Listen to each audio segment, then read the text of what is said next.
What up, tube? Today is Thursday, May 17th, 2018. Early morning rise. It's about 8:10 right now. Shop don't open till 9. Got myself a cup of coffee, and I'm about to roll out to the shop right now. See what we can get into.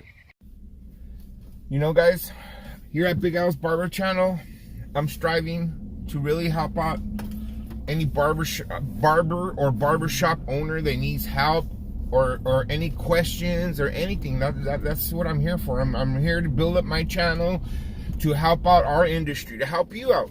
So when you guys have questions or you guys have problems or you guys want my advice, you know, all you got to do is ask, you know. And with that being said, I got a question this week from one of my followers. And it was a great question.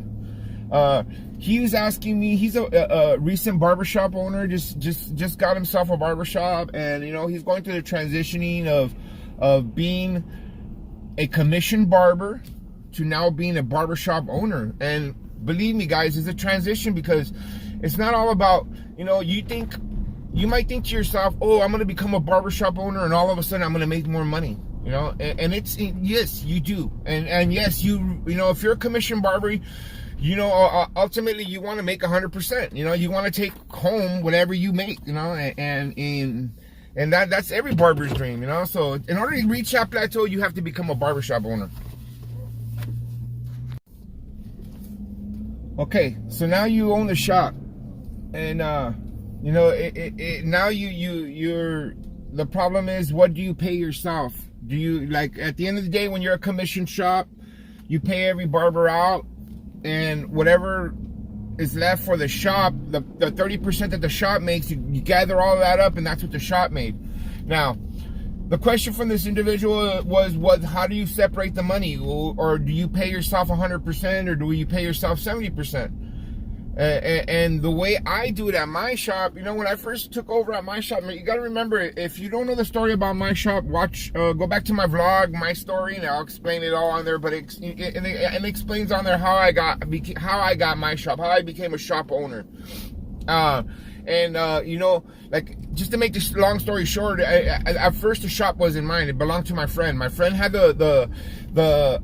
he believed in me and my barber skills, and we opened up a shop together. It was his shop, my name, and eventually he sold it to me. It's been 5 years now. I'm going on 5 years as a barbershop owner. So the first 4 years it didn't belong to me. So when I first took over the shop, you know, it was a transition for me, because you know, up until that time, I was making 100% anyway. You know, the deal between me and my friend was I would get 100%, you know. When we first opened, it was 80%. And then as years went on, he gave me more. And eventually, when I had all the chairs full, I was getting 100%, which was, you know, it was good for me. But when I transitioned over to becoming the owner, and basically what I did was I took over the receipts, you know. Whatever was on the till, which is the box, that also became mine. But, you know, and it might all sound great and dandy, you know, like for you guys that are trying to become shop owners, like, oh, that's where I want to be. I want to get that 100%. Guys, trust me, with 100% comes a lot of bills, you know, like, yeah, you get 100%, but now also you got another mortgage, you know, your lease, your rent for that shop is like another mortgage. Now you have two mortgages. Now I have a mortgage at home, and now I got a mortgage at the shop. I got two light bills. I got two electric bills. I got two cable bills, you know. It's never ending. Now you got double everything. So that comes along with being a barbershop owner. Now, getting back to what I was talking about, how do you pay yourself?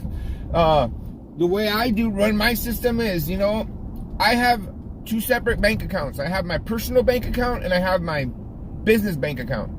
So my business bank account, basically, that's my main bank account. That's the bank account where I pay everything with. I pay my light bill, pay my truck payment, because that's my business account. That's where I get all my deductions from when I do my taxes. So keep that in mind. If you're a barbershop owner, you should be using your business bank account as your main bank account. That's where you want to, you know, when you go out to lunch, when you put gas, when you go on vacation, when you do anything extracurricular, you use your bank account, because then you can use that as a write-off. my personal bank account, I also put money in, but I use that to pay personal bills, like, you know, like sometimes certain credit cards that belong to me, not the shop. You know, like use those to pay those for the personal bank account. But in reality, I mean, I could probably get away with not even having a personal bank account and just go with my business bank account only. But I like to have two accounts for that reason, just to be able to separate my money. So I pay myself 70%, and every day when I work, whenever I work, I pay myself 70%, like if I was a regular employee. And I just add that up, and I keep my because at the end of the day, when I add up my numbers, it's my money plus the barbershop's money. That creates my income.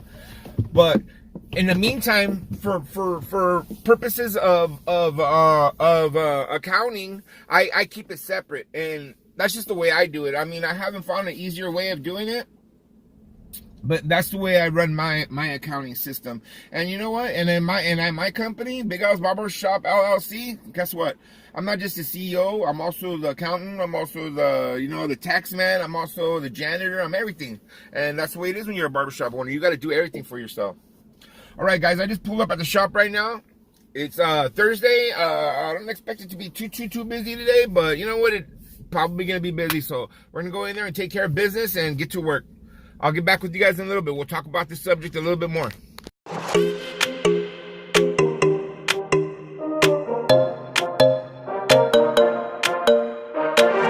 Let's just do what you want to. Please don't be polite, cause I like your attitude. Let's forget about a curfew, cause all that is stuck in my head. It's me and you, pulse speed and my heart is racing, but I'm not sure I wanna place it, cause it only does this with you. Our bodies meet, I can feel the tension, move us into the next dimension. Let's just let our bodies be true. We make out for the thrill of it, mess around for the thrill of it. Don't stop now, never let this end. For the thrill of it, we can have it, no regret. We make out for the thrill of it, mess around for the thrill of it. Don't stop now, never let this end. For the thrill of it, we can have it, no regret.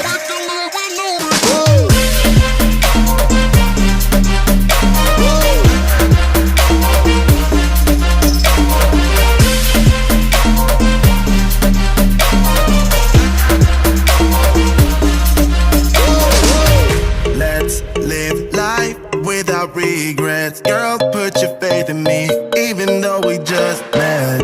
Let's forget about a curfew, cause all that is stuck in my head. It's me and you, pulse speed and my heart is racing, but I'm not sure I wanna place it, cause it. So basically myself, I pay myself like a regular employee. I pay myself 70%, and I leave my 30% in the box, just like everybody else. So when I do the tape at the end of the day, what I do is I pay everybody out. I give them their 70%. The barbershop gets their 30%. And then I add it all up and add it up in my till. And that stays with the barbershop money. I keep that separate. I don't keep that with my money. And at the end of the day, I usually pay myself my 70%. And I put that in my wallet. And that goes into my personal bank account. But lately, since we started taking credit cards, we recently started taking, well, it's not recent now. I'm actually going on 2 years now. In August will be 2 years. We've been taking credit cards. And ever since I started taking credit cards, things changed. It's a little bit more confusing, you know, because now you have not always cash in the box. A lot of people, that's why I have to make so many bank runs, because I have to replace the money that people use when they pay with credit cards, because credit card transactions don't come into your bank account for 2 days. So in that 2-day period, you have to actually cover that money. So I always have to have enough money to pay my boys at the end of the day, because I still pay them cashly and I pay them every day. So that's how that works. But for you guys that are wondering, yes, I pay myself like a regular barber. I pay myself the 70%. But like I said, like Fridays and Saturdays, usually I don't even pay myself, because the money that I make goes towards paying everybody else off, if that makes any sense to you guys. But I mean, when you're the barbershop owner, at the end of the week, it all adds up, because the money goes back into your account anyway. You know, it goes into your business account, and like I said, my business account is my #1 account. That's what I use to pay almost everything with.